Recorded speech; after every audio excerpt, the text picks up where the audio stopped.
Di tengah bangkitnya civil society di seluruh elemen kehidupan sosial, di mana masyarakat bebas berekspresi demi mewujudkan sistem yang demokratis, disikapi para penyelenggara pelayanan publik.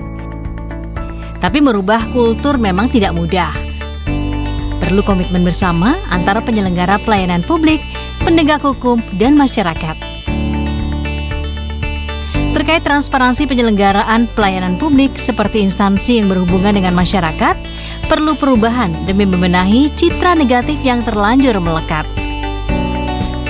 Ini tantangan tersendiri, apalagi masih ada opini publik yang negatif terkait kinerja penyelenggara pelayanan publik yang kerap terdengar. Di mana menurut Undang-Undang Nomor 31 Tahun 1999 yang diperbarui dengan Undang-Undang Nomor 20 Tahun 2001 tentang pemberantasan tindak pidana korupsi adalah tindakan yang dilakukan oleh pegawai negeri atau penyelenggara negara untuk menguntungkan diri sendiri atau orang lain secara melawan hukum atau dengan menyalahgunakan kekuasaannya dengan memaksa seseorang memberikan sesuatu, membayar atau menerima pembayaran dengan potongan atau untuk mengerjakan sesuatu bagi dirinya sendiri. Istilah lain di masyarakat soal pungutan liar adalah uang sogokan, uang pelicin, salam tempel yang menjadi interaksi antara petugas dan masyarakat, didorong kepentingan pribadi. Tingginya ketidakpastian layanan akibat prosedur pelayanan yang panjang dan melelahkan membuat banyak masyarakat pilih jalan pintas berhadapan dengan pelayanan publik yang korupsi. Justru inilah membuat masyarakat kian toleran terhadap praktek pungutan liar dalam penyelenggara pelayanan publik. Karenanya, perlu sebuah perubahan. Tidak hanya penyelenggara pelayanan publik saja, tapi juga mental masyarakatnya. Perlu upaya tegas, terpadu, efisien, dan menimbulkan efek jera pada pelaku pungli.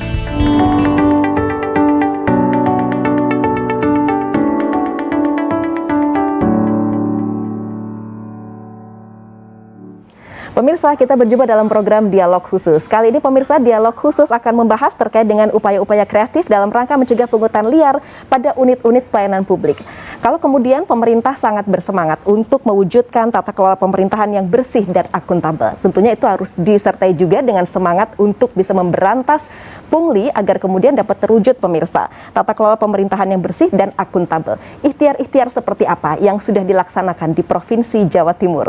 Nah, saat ini sudah hadir sejumlah narasumber berkompeten yang nanti akan menjawab terkait hal itu, yaitu upaya-upaya kreatif dalam rangka mencegah pungutan liar pada unit-unit pelayanan publik.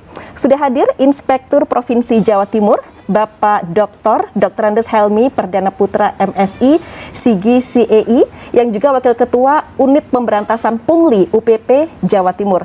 Pak Helmi, terima kasih sudah bersedia hadir. Terima kasih, sama-sama. Baik, juga sudah hadir dosen Fakultas Hukum Universitas Airlangga Surabaya yang juga POK Ahli UPP Jawa Timur, Bapak Iqbal Feliciano SH LLM. Pak Iqbal, terima kasih sudah bersedia hadir. Terima kasih, Mbak Tika. Juga tidak ketinggalan pemirsa, ini ada yang paling cantik di sini ya, bapak-bapak ya. Ada Kanit 2 Subdit 3 Tipikor Ditreskrim Sus Polda Jatim, Kompol Melati SHMH, yang juga Pokja Penindakan UPP Jawa Timur. Bu Mel, terima kasih sudah hadir. Sehat ya? Sehat. Semakin cantik. Tentunya itu memberi semangat juga dong ya bagi teman-teman di UPP Jawa Timur untuk semakin gencar dalam hal tidak hanya pencegahan, tetapi juga seperti apa penindakannya.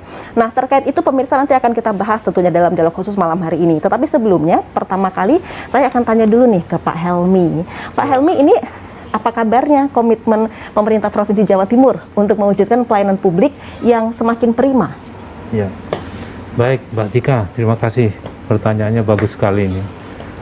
Begini, kita lihat dulu terkait dengan masalah saber pungli ini. Kita lihat ke belakang bahwa dasar hukum pertama kali yang dikeluarkan terkait dengan saber pungli adalah Perpres nomor 87 tahun 2016. Baik. Tentang Satgas Saber Pungli. Oke. Kemudian Perpres ini di breakdown oleh surat keputusan Gubernur Jawa Timur nomor 624 tahun 2016 yang pertama. Kemudian juga yang tahun 2020 yang terbaru juga ada keputusan Gubernur Jawa Timur nomor 302. Iya. Ini dua-duanya itu merupakan breakdown dari Perpres 87 tahun 2016. Oke. Kemudian kalau kita lihat pelaksanaannya khususnya di Jawa Timur. Ya. Di Jawa Timur terkait dengan implementasi SK Saber Pungli ini, pada prinsipnya ada dua masalah pokok. Apa itu? Yang dua ada masalah pokok yang menghambat implementasi pelaksanaan Saber Pungli di Jawa Timur. Yang pertama itu adalah masalah anggaran. Anggaran, kemudian yang kedua itu masalah SOP. Anggaran dan SOP ya? Iya, anggaran dan SOP. Baik. Saya jelaskan dulu Ya. satu persatu terkait anggaran. Anggaran Saber Pungli ini tidak distandarisasi. Artinya tidak ada keputusan yang pasti berapa standarnya untuk pelaksanaan Saber Pungli ini. Selama ini Nah, selama seperti ini tidak menentu akhirnya. Masing-masing beda. Antar provinsi aja beda, antar kabupaten kota beda. Ada yang menganggarkan besar, ada yang menganggarkan kecil, atau bahkan ada yang tidak menganggarkan sama sekali. Tapi ya tidak ada masalah, tidak apa-apa begitu, tidak ada konsekuensinya. Gitu. Nah, kemudian harusnya kondisi ini harus distandarisasi. Misalnya saja, untuk anggaran Saber Pungli itu seharusnya sekian persen dari APBD misalnya. Ya. Jadi jelas. Nah, kalau sudah jelas anggarannya seperti itu, berarti kita bisa menilai optimalisasinya.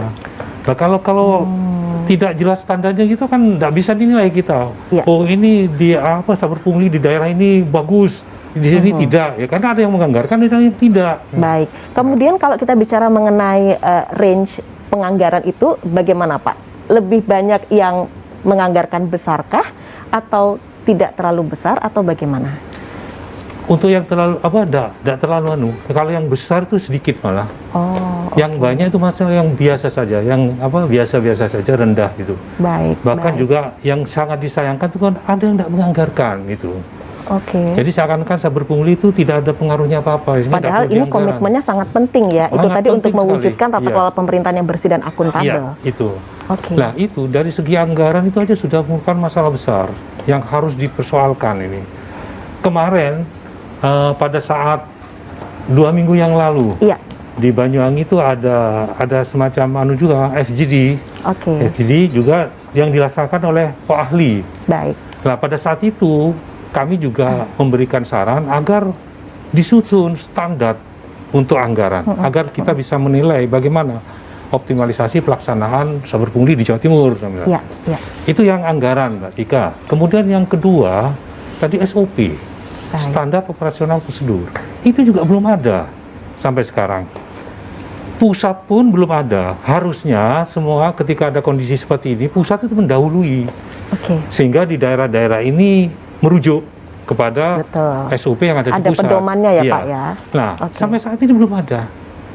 Nah, ini yang juga membahayakan kondisi terkait dengan pelaksanaan Saber Pungli. Akhirnya apa? Dengan adanya SOP ini semuanya berjalan sendiri-sendiri. Baik. Jadi sampai sekarang itu juga yang masih menjadi kendala ya. Yang paling fatal nanti aparat ini akan secara ego gitu melaksanakan sesuai dengan egonya dia, menangkapi siapa saja, padahal rumusannya belum jelas. SOP-nya belum jelas. Baik. Rumusannya belum ada, sasarannya belum ada, nilainya pun belum jelas semuanya terkait dengan pungli ini bagaimana. Tapi kayaknya untuk UPP Jawa Timur masih tetap semangat begitu ya untuk melaksanakan ibaratnya ini seperti apa sih untuk sapu bersih pungli Jawa Timur. Baik, saya ke Pak Iqbal dulu sebelum menutup di segmen pertama. Bagaimana Pak? Maksudnya begini, dari Pok Ahli UPP Jawa Timur sendiri menanggapi apa yang kemudian tadi sudah disampaikan oleh Pak Helmi selaku Wakil Ketua UPP Jawa Timur. Artinya itu menjadi kendala, tidak bisa dianggap remeh tentunya dalam hal meningkatkan kinerja UPP Jawa Timur. Seperti apa? Jadi begini, pada dasarnya pungli itu kita bisa sebut sebagai petty corruption ya. Jadi korupsi dalam bentuk yang kecil-kecilan. Akan tapi memang betul kata Pak Helmi, ada beberapa kendala dalam pelaksanaannya. Termasuk juga kalau kita merujuk pada aturan yang mau digunakan itu aturan yang mana. Karena pungli itu tidak ada undang-undang yang spesifik mengatur mengenai pungutan liar itu seperti apa. Kalau kita anggap strainnya adalah korupsi, dia hanya masuk di dalam pasal 12E Undang-Undang nomor 31 tahun 99 sebagaimana diperbaiki Undang-Undang nomor 20 tahun 2001. Kalau kemudian kita melihat itu sebagai delik biasa, ada di dalam pasal 368 Kitab Undang-Undang Hukum Pidana. Itu pemerasan seseorang untuk memeras orang lain.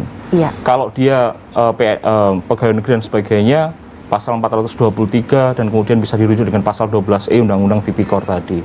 Jadi ada beberapa kendala yang harus kita akui terdapat di dalam konteks pelaksanaan saber pungli, tugas dan kewenangan yang dimiliki.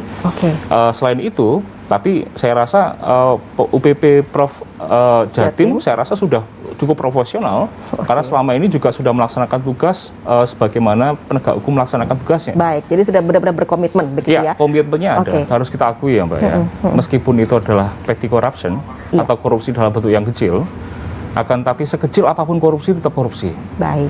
Dan efeknya kalau kita lihat secara harfiah, korupsi itu kan suatu perbuatan yang bobrok, yang rusak. Bukan hanya rusak part diganti seperti ini, nggak bisa karena namanya itu. Bobrok itu sudah rusak sama sekali gitu. Oleh karena itu kita harus melihat pungli ini sebagai sebuah kejahatan yang memang nilainya kecil, tidak terlalu besar seperti grand corruption, tidak berapa triliun, berapa miliar kayak kemarin 26 triliun dan sebagainya, tidak seperti itu. Akan tetapi ini adalah korupsi yang dalam bentuk yang kecil kerugiannya. Dan ini akan berdampak ke mikroekonomi dan juga makroekonomi kalau kita lihat dalam perspektif ekonomi gitu loh. Dan kalau kita lihat dalam bukunya Sarah Welling katakanlah, ini bentuk-bentuk korupsi seperti ini, pungli dan sebagainya, seperti tindakan-tindakan yang kemudian menguntungkan diri sendiri karena ada pungutan dan sebagainya dalam pengurusan izin atau kemudian dalam konteks pelaksanaan kegiatan bisnis dan sebagainya, memang di awal akan melihat ada kemudahan bagi orang yang memberikan pungli tadi. Akan tapi pada akhirnya itu akan membebani production cost dari sebuah korporasi yang melaksanakan kegiatan usaha. Dan akhirnya apa? Pada saat korporasi melakukan kegiatan usaha dengan cost yang lebih besar seperti itu, dia akan merugi.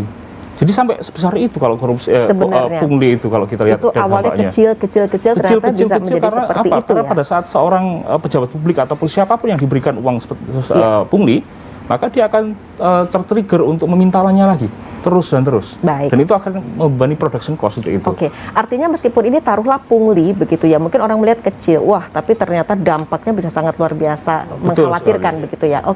Bu Mel, kalau kita bicara dulu nih terkait dengan Pokja yang ada di UPP Provinsi Jawa Timur, salah satunya adalah Pokja penindakan. Bisa dijelaskan? Baik Mbak Tika, terima kasih atas kesempatan yang diberikan. Di sini saya akan jelaskan satu sisi, saya memang tergabung di dalam Pokja penindakan di UPP Prof Jatim. Tapi satu sisi juga saya selaku APH aparat penegak hukum dalam hal ini Polri, dan subdit kami adalah subdit tindak pidana korupsi khusus hanya menangani tindak pidana korupsi. Ini sangat berkolaborasi tetapi berbeda fungsi seperti itu ya. Jadi sesuai dengan program presiden yang sangat membara untuk menindaklanjuti terhadap pungli-pungli yang saat ini beredar. Tadi sempat dijelaskan oleh bapak-bapak terlebih dahulu bahwa pungli itu korupsi kecil. Nanti saya boleh cerita sedikit Bapak, kami pun ada pungli yang lebih 1,5 M pada tahun 2017. Siap. Saya ingat itu juga. Siap. Itu jadi pungli juga ada yang besar seperti itu. Memang sangat terorganisir seperti itu.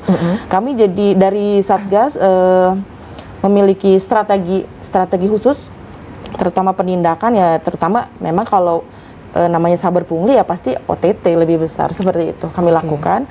Berarti kami harus bekerja sama dengan tim yang ada di dalam penindakan seperti dari kejaksaan, justisi, pok ahli. Kami pun ada TNI-nya, ada TNI. Jadi dalam bergerak kami itu selalu berkoordinasi dengan pokja-pokja terkait, di antara intelijen yang memberikan informasi kepada kami, ataupun dari kami sendiri bisa mendapatkan informasi seperti itu. Setelah ada petunjuk dari pimpinan, kami akan bergerak, Mbak. Seperti itu tindakan kami. Kami akan bergerak turun ke lapangan bersama-sama tadi pokja yang terkait. Kami akan langsung mengadvise apakah ini masuk tindak pidana korupsi atau bukan. Dari justisi itu ada kejaksaan yang langsung akan melihat apakah tindak pidana yang saat ini terjadi ini masuk ranah pidana korupsi atau bukan. Nanti dibantu sama pok ahli tentunya. Nanti setelah ternyata memang ada tindak pidana korupsi, itu pun akan dilihat KN atau kerugian keuangan negara yang akan timbul dari situ kira-kira besar atau kecil. Nah, karena akan berbeda nanti. Jika besar atau dinilai melebihi karena kami ini ada biaya lidik sidik atau mungkin biaya yang dikeluarkan pada saat proses melakukan tindakan itu. Jika dinilai lebih besar dari itu sehingga tidak merugikan keuangan negara artinya Mbak ya, itu akan dilimpah ke APH. Namun jika kecil seperti yang disampaikan Bapak tadi, misalnya pungutan parkir, restribusi mungkin kecil, itu akan kami serahkan kembali ke APIP selaku yang menindak administrasi, seperti itu sih sebetulnya. Bu Mel, ini juga harus dijelaskan kepada masyarakat begitu terkait dengan peran dari teman-teman di UPP Provinsi Jawa Timur, khususnya yang bagian penindakan dan juga aparat penegak hukum begitu, agar kemudian mereka tidak berpikir wah ini saling tumpang tindih begitu ya, perannya sangat penting untuk pemberian pencerahan kepada masyarakat. Bisa dijelaskan terkait hal ini, Bu Mel? Baik, memang akan terpikir sama-sama yang bekerja satu orang. Polisi, ternyata kami berbeda, hal yang berbeda. Tugas pokok saya memang melakukan penyelidikan seperti itu, Mbak. Tapi terkait UPP Saber Pungli ini, kami tadi tergabung dalam tim. Dari informasi-informasi yang didapat dari Pokja Intelijen ataupun kami sendiri, kemudian mendapatkan disposisi dari pimpinan UPP, baru kami bertindak. Ya kan, setelah bertindak, tadi setelah kami jelaskan ada tindak pidananya, baru akan terbagi dua. Namun jika kami sendiri yang menemukan, sprintnya berbeda, Mbak. Nah, jadi kalau UPP Saber Pungli, saya bertindak dimulai tadi runtutan tadi. Kalau kami lain, Mbak, kalau kami sendiri yang bertindak, bukan selaku UPP, kami pasti disposisinya disposisi pimpinan saya tertinggi, direktur, seperti itu. Jadi tidak tumpang tindih, ini hal yang berbeda. Baik, itu yang juga mungkin harus dikelirkan juga kepada masyarakat ya, Mbak, ya, agar mereka tahu berarti ada UPP Provinsi Jawa Timur seperti ini, kalau untuk dari Ditreskrim Polda Jatim sendiri seperti ini, seperti itu ya. Pak Helmi, Pak, artinya begini, meskipun tadi Bapak sampaikan masih ada berbagai kendala, salah satunya adalah anggaran juga SOP yang itu sebenarnya tidak bisa kita anggap remeh. Tapi apa sih Pak kemudian yang membuat teman-teman di UPP Provinsi Jawa Timur ini benar-benar berkomitmen begitu ya Pak? Artinya pungli, segala macam pungli berapapun jumlahnya itu memang harus benar-benar diberantas. Kalau bisa zero, bukan sekedar menekan ya Pak ya, tapi zero pungli begitu. Bagaimana? Ya, baik Mbak Tika. Saya lanjutkan juga terkait dengan penjelasan awal tadi. Memang itu Mbak Tika, uniknya di Jawa Timur. Tadi sudah saya jelaskan ya, bahwa masalah pokoknya pelaksanaan implementasi Saber Pungli itu terkait anggaran dan SOP. Di Jawa Timur juga belum ada itu. Kondisi itu masih terjadi juga. Anggarannya juga minim, SOP-nya juga belum ada. Tapi semuanya teman-teman tetap bisa melaksanakan tugasnya. Itu. Walaupun anggarannya sebegitu, belum ada standar, kemudian SOP-nya juga belum ada, tapi teman-teman yang di Saber Pungli, tim semuanya, mulai Pokja ahli, Pokja peninggal, tetap bekerja seperti itu. Mereka tetap berkomitmen. Cuman permasalahannya sekarang memang tetap bekerja, hasilnya juga sudah ada, cuman kondisi seperti ini tidak bisa berlarut-larut seperti itu. Tidak bisa terus-menerus ya Pak? Tidak, harus segera diberhentikan dengan adanya regulasi yang jelas. Segera, ya. Karena apa? Dampaknya sangat dirasakan sekali ketika ada kondisi seperti ini. Memang tugas jalan, tapi ada efeknya. Efeknya dalam pelaksanaan tugas itu bisa merugikan orang lain. Di mana kondisi ini bisa terjadi? Begini misalnya, karena tidak ada SOP, anggarannya kecil. Kemudian aparat ini sudah pokoknya kita kerja dan bisa sesuai dengan target dan apa yang sudah ditetapkan dalam kinerja itu, kinerja Saber Pungli. Dia menangkap sembarang orang. Katakanlah contohnya, guru jadi korban. Kemudian petugas retribusi di pasar yang kecil-kecil itu jadi korban. Jadi banyak yang tidak calo-calo itu malah ditangkap. Ditangkap semua. Ini katanya ini terkait dengan pungli semuanya. Nah, karena sebetulnya tidak bisa langsung begitu. Kita dudukkan persoalannya dulu, kita rumuskan dulu pungli itu yang bagaimana. Soalnya kalau dijelaskan seperti calo, ya, calo ditangkap karena ini dianggap pungli. Kenapa? Harganya tinggi, tidak sesuai dengan karena ada calo. Calo ini tidak salah. Di mana salahnya calo? Karena calo ini cara bekerjanya itu, calo itu bukan menetapkan tinggi rendahnya tarif, tidak bisa dia. Dia kan jasa. Betul. Saya orang sibuk, tidak bisa, tidak ada waktu memperpanjang. Saya minta tolong. Lah otomatis ada biaya jasa kan? sehingga menaikkan harga itu. Jadi bukan dia yang. Oke, artinya harus duduk bersama, pemahaman terkait pungli itu seperti apa, begitu ya Pak, yang mungkin itu juga yang harus mulai diterapkan. Apalagi ini sudah menjelang 2022, artinya juga sudah harus mulai ada kejelasan, utamanya dalam regulasi. Pemirsa, perlu kami informasikan juga terkait dengan call center Saber Pungli UPP Provinsi Jawa Timur. Anda bisa menghubungi 0811313193. Kemudian www.saberpunglijatim.id untuk informasinya, dan lapor@saberpunglijatim.id. Untuk medsosnya sendiri Saber Pungli Jatim itu ada FB, IG, Twitter, dan juga YouTube. Saya sebutkan Bapak di POK Ahli UPP Jawa Timur, tapi bisa dijelaskan juga tidak kepada kami untuk POK Ahli sendiri itu bagaimana perannya di UPP Provinsi Jawa Timur? Jadi untuk POK Ahli itu Mbak Tika, jadi kita memberikan advice tugasnya, advice kepada beberapa bagian ya, atau Pokja.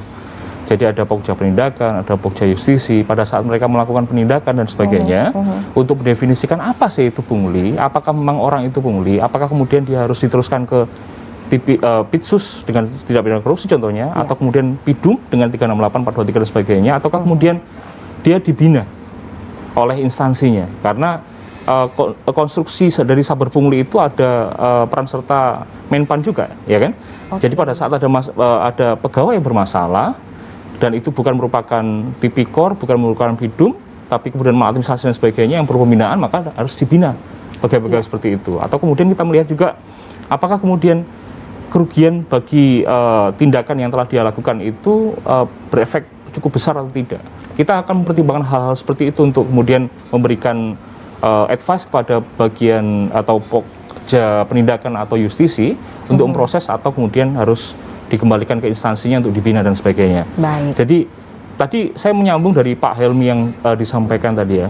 Ada calo, ada kemudian kita kenal itu sebagai sebuah biro jasa ya.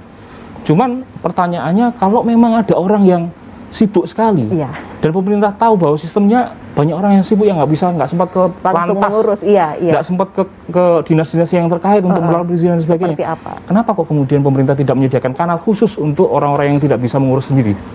Harusnya kan bisa. Artinya masih ada celah kebijakan sebenarnya harusnya di situ, seperti itu. Celah kebijakannya, oke lah, ini jalur yang biasa reguler nih. Kamu harus ketemu ini dan sebagainya.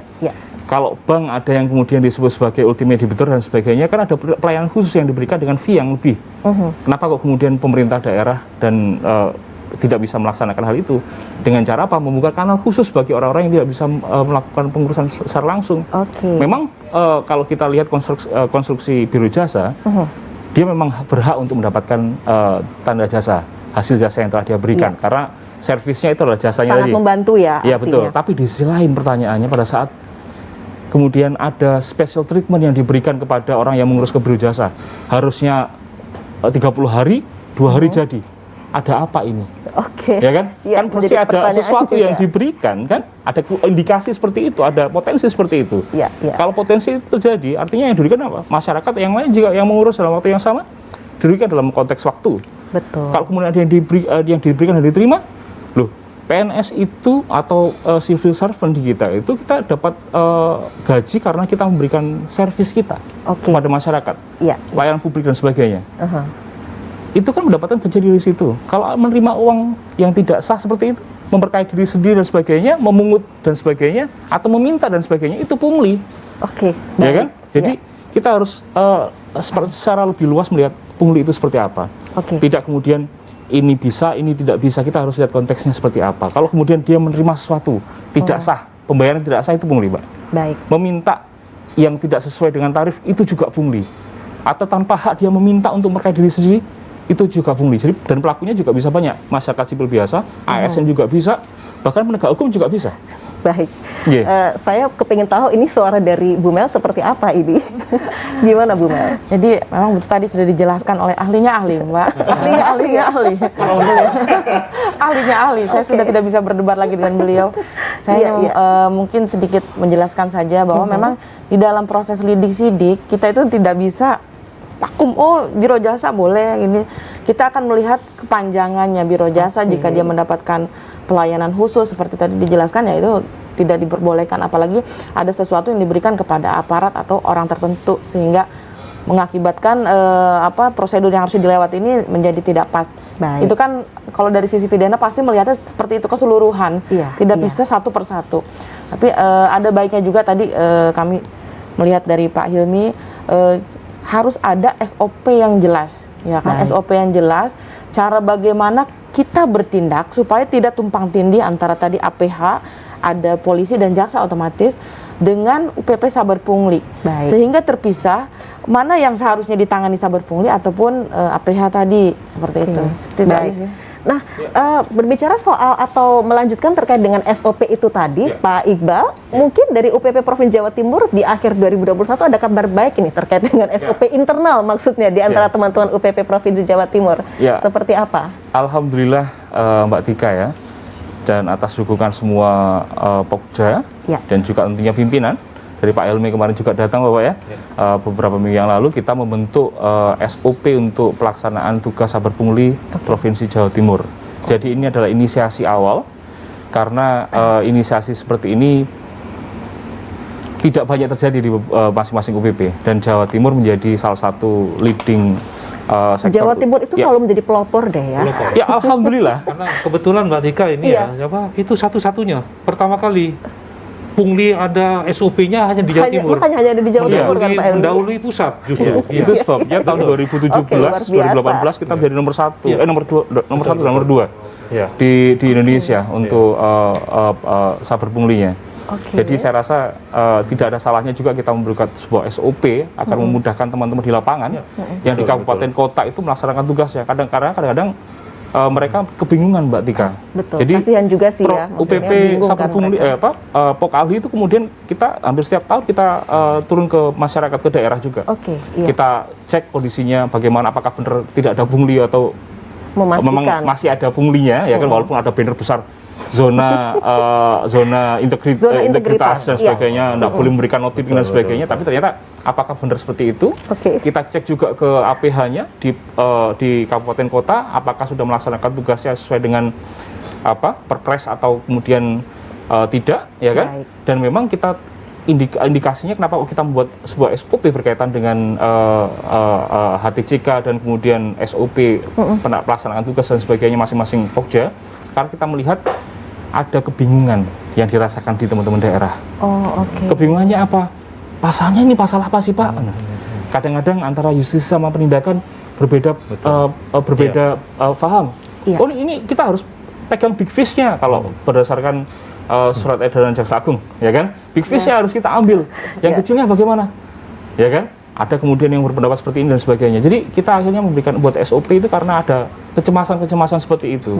Agar supaya kedepannya di tahun berikutnya untuk pelaksanaan tugas dan fungsinya tidak lagi, insya Allah tidak lagi ada kecemasan untuk minimal Provinsi Jawa Timur. Dan harapan kita juga SOP yang demikian akhirnya juga diinisiasi oleh pusat juga.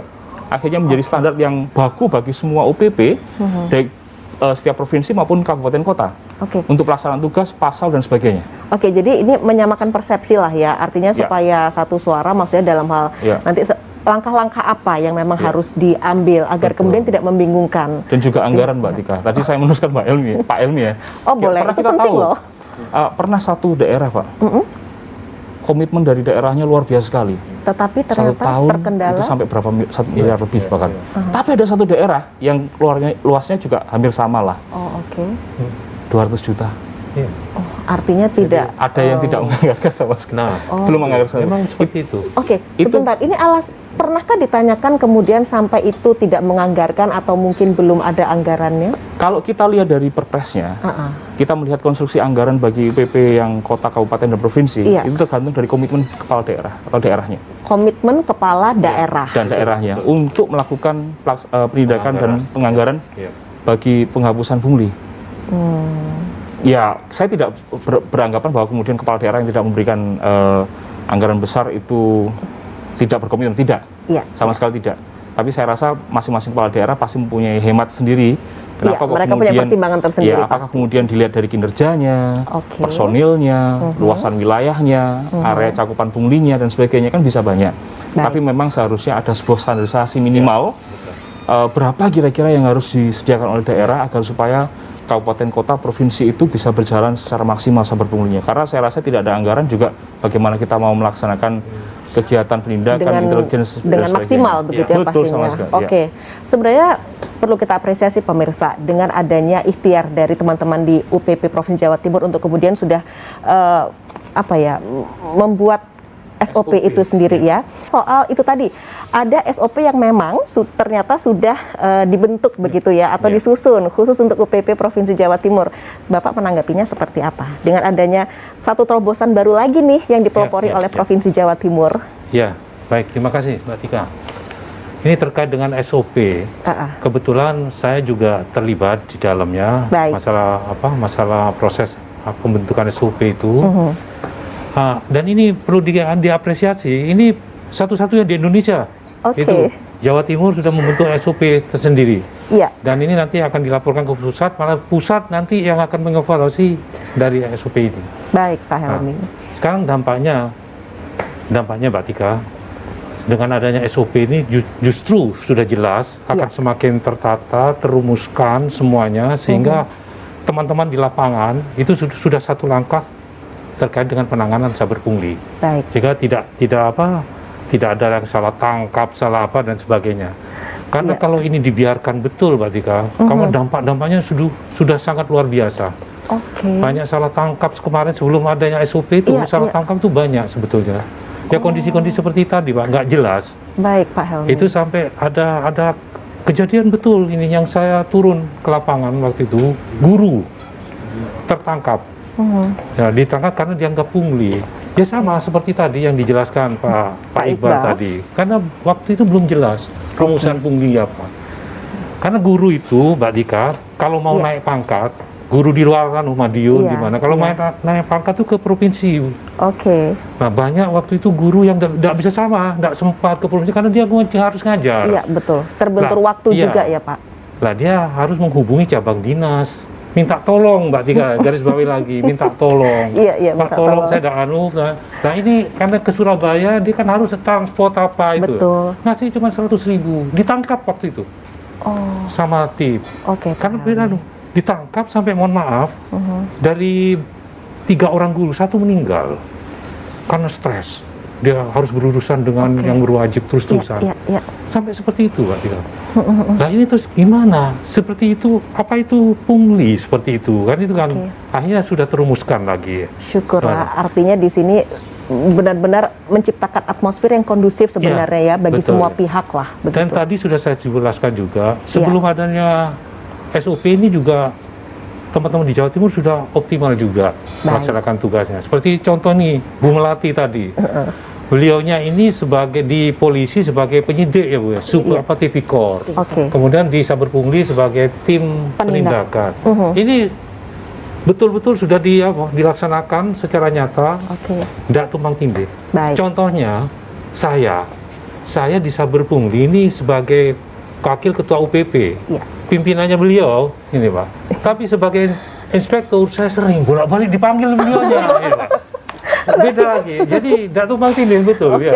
Benar-benar tidak tumpang tindih ya Pak. Betul, luar biasa. Beliau sudah menjalankan sesuai dengan begitu mungkin Mbak. Sesuai dengan tupoksinya begitu ya. Tidak ada konflik of interest. Tidak ada konflik kepentingan. Baik, Pak Helmi, ini kita menjelang 2022, ada kabar baik apa terkait mungkin ada posko atau apa terkait dengan UPP Provinsi Jawa Timur? Iya, Mbak Tika, baik. Itu terkait dengan masalah perannya Pemprov, peran Pemprov Jatim kepada tim UPP Saber Pungli Provinsi Jawa Timur. Itu ada beberapa hal yang perlu masyarakat harus tahu juga, bahwa sejak dibentuknya Saber Pungli tahun 2016 kemarin, Pemprov Jatim itu sudah mengapresiasi. Yang pertama, gubernur sudah bikin SK semuanya untuk pelaksanaan tugasnya itu, untuk kelancaran kemudian pelaksanaan tugas. Yang kedua, terus terang aja untuk anggarannya Provinsi Jawa Timur telah menghibahkan. Ada dana hibah untuk saber pungli kita itu. Setiap tahun rata-rata 3 miliar. Itu atau mungkin tahun 2001 mungkin naik ya. Itu sudah ada perannya dari provinsi itu. Kemudian salah satunya lagi mendirikan posko saber pungli di Jawa Timur. Dan ini perlu diketahui juga bahwa ini satu-satunya juga Jawa Timur memberikan contoh ya, pilot projectnya di Jawa Timur. Karena yang ada poskonya itu di Jawa Barat. Di Jawa Barat itu tidak berdiri sendiri. Masuk ke lingkungan kantor gubernur gitu. Kalau ini kita berdiri sendiri, di Jawa Timur sendiri, punya kantor sendiri, independen begitu ya. Iya. Di lokasinya Pak? Di itu tadi di Raya Jalan Raya Ngagel-Jaya, nomor 47 Surabaya, di situ ya. Betul, dan itu nanti tahun 2022.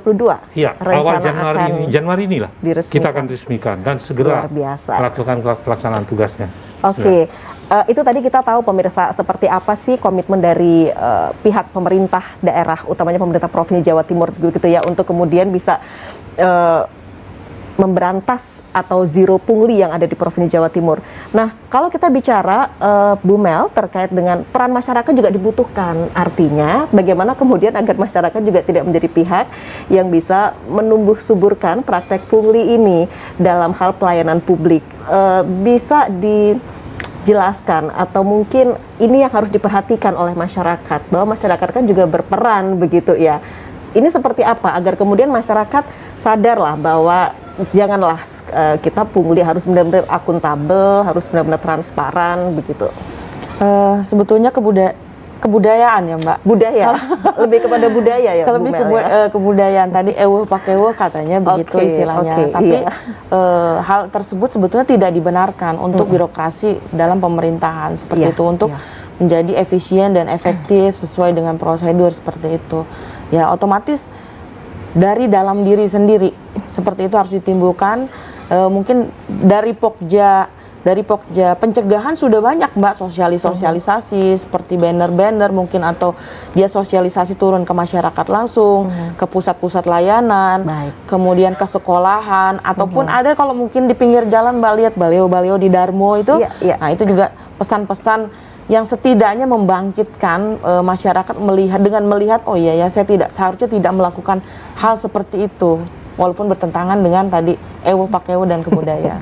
Oke, jadi kalau budaya yang satu itu harusnya jangan terus disuburkan gitu ya. Kalau budaya santun itu nggak apa-apa, permisif itu boleh, tapi kalau terkait dengan pungli kalau bisa udah jangan begitu ya, Bu Mel ya.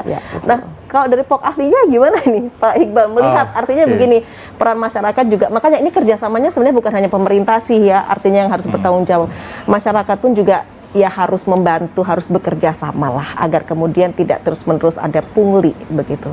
Komitmen bersama sebenarnya, gimana? Betul sekali. Jadi kalau saya lihat begini ya, kalau coba kita flashback ke masa lalu, tadi Bu Mel sampaikan itu adalah budaya ya kan?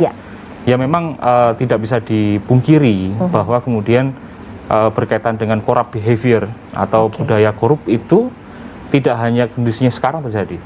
Kalau kita flashback ke zaman sebelum kemerdekaan, VOC pun hancur karena ada korupsi dalamnya.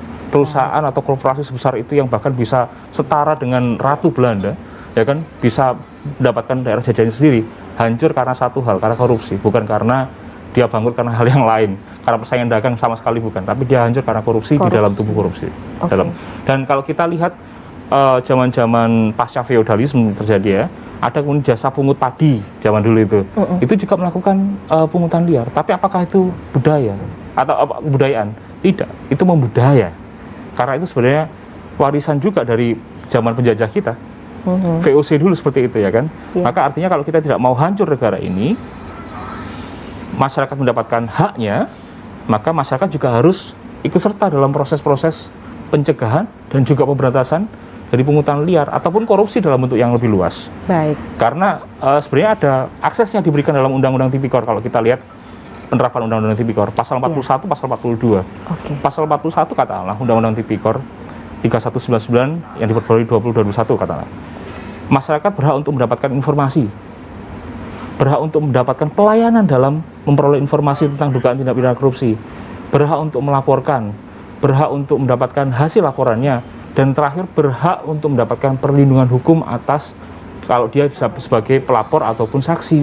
Saber Pungli Jawa Timur, Anda bisa menghubungi di 0811-3161-193. Kemudian Anda juga bisa klik www.saberpunglijatim.id. Kemudian untuk melaporkan, Anda bisa ke lapor@saberpunglijatim.id. Saber Pungli Jatim juga ada medsos ya, di FB, IG, Twitter, YouTube, yaitu Saber Pungli Jatim. Nah, baik. Pak Iqbal, melanjutkan tadi Pak, artinya menekankan juga bahwa janganlah terlalu membudayakan praktek-praktek seperti itu di masyarakat. Seperti apa? Jadi begini Mbak Tika, sekali lagi dalam konteks korupsi atau kemudian kita lihat yang spesifik petty corruption yang pungli, kita sebut pungli hari ini, nilainya kecil, kadang kalau di total ya besar kadang-kadang ya kan. Ini memang membudaya. Banyak sektor yang sudah kemudian hampir semua sektor lah itu terjadi tindakan-tindakan pungutan liar seperti ini ya kan. Dan masyarakat sekarang harus sadar dan harus tahu. Sadarnya di mana? Sadar mengenai haknya itu apa. Haknya sebagai warga negara dan dia juga sekaligus sebagai korban dan juga kadang-kadang juga sebagai pelaku dari tindak pidana korupsi maupun pungutan liar yang terjadi. Jadi kenapa kok kemudian dia terus permisif terhadap itu? Karena ada suatu hal yang kemudian dia mendapatkan benefit dari situ. Ya kan? Tapi kalau kemudian masyarakat sadar bahwa pungli itu tidak bisa dilaksanakan terus-menerus. Karena apa? Karena dia pasti kalau kemudian dari sektor ekonomi dia pasti membebani production cost yang semakin tinggi, ya kan? Kalau dari masyarakat, dia akan kemudian dirugikan, walaupun kecil-kecil, tapi kalau kemudian dia terbiasa melakukan itu, yang dapat ini loh, akan minta terus gitu loh. Jadi masyarakat harus tahu di situ. Dan yang kedua, dia harus tahu caranya bagaimana kemudian dia melaporkannya. Dengan melaporkan itu dia harus tahu dasar hukumnya apa, ya kan? Kalau dia tahu pasal 41 Undang-Undang Tipikor contohnya, atau kemudian kalau dia di desa, dia tahu undang-undang desa. Undang-undang desa dia mempunyai hak untuk peran serta dalam proses pembentukan musrembang desa itu, kebijakan desa, ikut serta dalam proses pembangunan dan sebagainya. Dan yang terakhir dia berhak untuk mengawasi bahkan kegiatan pelaksanaan pembangunan dan sebagainya di desa. Nah, kalau masyarakat harus tahu perannya. Harus tahu perannya. Dia harus merasa sebagai korban juga, karena korbannya pasti dia, ya kan? Dan dia juga harus tahu caranya melaporkan seperti apa. Ya kebetulan alhamdulillah tadi ada posko ya Pak ya, insya Allah 2022 bisa operasional. Nanti bisa ke situ. Tapi pun kalau tidak ada pengaduan di Saber Pungli dengan call center tersebut. Yang tadi sudah saya sebutkan dan sudah ada di layar televisi. Pak Iqbal, yang tidak kalah penting terkait dengan sanksi, penekanan apa juga yang harus masyarakat dan siapapun di sini pahami begitu pihak-pihak terkait dengan sanksi. Mengenai sanksi pungli ya, kalau kita lihat pasalnya memang berbeda-beda. Ada dari 12E Tipikor, 368, ya kan? Ada tipe administratif dan sebagainya. Itu akan berbeda-beda sanksinya. Tapi memang yang harus garis bawahi apa? Pungli ini besar kecil, berat ringan hukumannya adalah tindakan yang merusak. Baik budaya, baik kebiasaan, baik kemudian kalau kita lihat dari konteks ekonomi, ekonomi makro pun pasti akan terpengaruh dari sini. Investor nggak akan masuk. Nggak akan masuk kalau kemudian melihat kondisi di sebuah negara, iklim investasinya buruk dikarenakan penegakan hukum yang tidak baik. Ada pungli dan sebagainya, total cost yang kemudian mereka harus tanggung pasti akan lebih besar. Jadi kalau kita mau ekonomi kita membaik, kita mau kita tidak dirugikan ke depannya, masyarakat dan penegak hukum harus bersama-sama untuk melaksanakan tindakan untuk mencegah dan memberantas pungli dan juga korupsi. Karena apa? Karena semuanya akan baik-baik saja, insya Allah kita tidak akan rusak seperti VOC dan sebagainya kalau kemudian kita bisa membudayakan kebiasaan-kebiasaan anti korupsi dan juga yang bersih, akuntabel. Baik Pak Iqbal. Bu Mel, silahkan apa yang mau disampaikan kepada pemirsa di sini? Mungkin sedikit aja Mbak. Ayo mari bersama-sama. Ayo mari bersama-sama kita memberantas pungli ini untuk kemajuan negara kita, Pak. Karena dampaknya cuma dua, hukum pidana yang pastinya nanti akan membuat malu diri dan keluarga, itu dampaknya luar biasa. Itu aja mungkin Mbak. Itu ya, Nah Pak Helmi, seperti apa kemudian Bapak selaku Wakil Ketua UPP Provinsi Jawa Timur di sini ya Pak ya, untuk kemudian memberikan himbauan, memberikan catatan, memberikan penekanan kepada masyarakat terkait ini sebenarnya upaya kita bersama untuk memberantas, kita bicara pungli nih Pak, terkait dengan pelayanan publik untuk mewujudkan pelayanan publik yang semakin prima. Bagaimana? Baik, Mbak Tika. Ini sebagai closing statement kami terhadap masyarakat terkait dengan pelaksanaan saber pungli di Jawa Timur khususnya. Ini agar masyarakat tidak menjadi objek ya, sasaran dari berbagai pihak. Ya mulai dipungut apanya, pokoknya semuanya agar selamat dari tindakan-tindakan seperti itu. Makanya sekarang masyarakat itu harus banyak belajar, banyak belajar terkait dengan masalah yang berkaitan dengan saber pungli dan memanfaatkan semua sarana prasarana yang terkait dengan saber pungli. Seperti misalnya sekarang sudah ada posko, manfaatkan posko itu. Baik. Datang, kalau ada datang sendiri. Nggak perlu pakai telepon, lebih baik datang biar tuntas permasalahan itu. Karena teman-teman di posko itu sudah siap semua. Baik. Menyelesaikan permasalahan-permasalahan yang ada dalam masyarakat. Jadi masyarakat sekarang mulai belajar apa saja sih fasilitas-fasilitas yang dibuat pemerintah untuk melancarkan proses saber pungli ini. Itu harus dipelajari masyarakat. Setelah itu manfaatkan dengan sebaik-baiknya. Baik. Jadi juga perlu kami informasikan kepada pemirsa JTV ya Pak Helmi bahwa sekitar Januari 2022 nanti akan diresmikan posko Unit Pemberantasan Pungli atau UPP Saber Pungli Provinsi Jawa Timur. Itu lokasinya di Jalan Raya Ngagel Jaya nomor 47 Surabaya. Jadi mungkin sekarang mungkin masyarakat lihat lewat dulu depannya. Nanti tahun depan bisa langsung saya mau datang. Ancar-ancar dulu. Kemudian nanti bisa langsung datang tahun depan setelah diresmikan. Begitu ya Pak ya. Oke, dan kemudian kalau tadi pesan untuk masyarakat, kemudian bagi penyedia pelayanan publik Pak, apa juga yang perlu diperhatikan begitu? Ya, kalau untuk bagi pelayan itu nanti Bu Melati dan kawan-kawan ini yang ada di situ itu kita yang pertama kali kita harus menyiapkan diri yang mulai sarana prasarananya, kemudian kita menyeleksi materi dari pengaduan-pengaduan itu. Kita tidak selalu langsung diterima begitu saja, kita harus proses di situ. Nanti yang kita proses semuanya, apabila sudah memenuhi syarat, baru kita tindak lanjuti secara langsung. Baik. Tentunya dengan sinergitas bersama, begitu ya Pak ya. Ini semoga memang benar-benar dapat terwujud tata kelola pemerintahan yang bersih dan akuntabel, utamanya di Provinsi Jawa Timur. Karena ini ada tanggung jawab kita bersama. Baik, Bapak Helmi Perdana Putra, terima kasih. Kemudian Pak Iqbal Feliciano, terima kasih. Ibu Kompol Melati juga terima kasih. Pemirsa, sampai di sini kebersamaan kita dalam program Dialog Khusus. Saya Tika Subandi. Selamat malam pemirsa, sampai jumpa.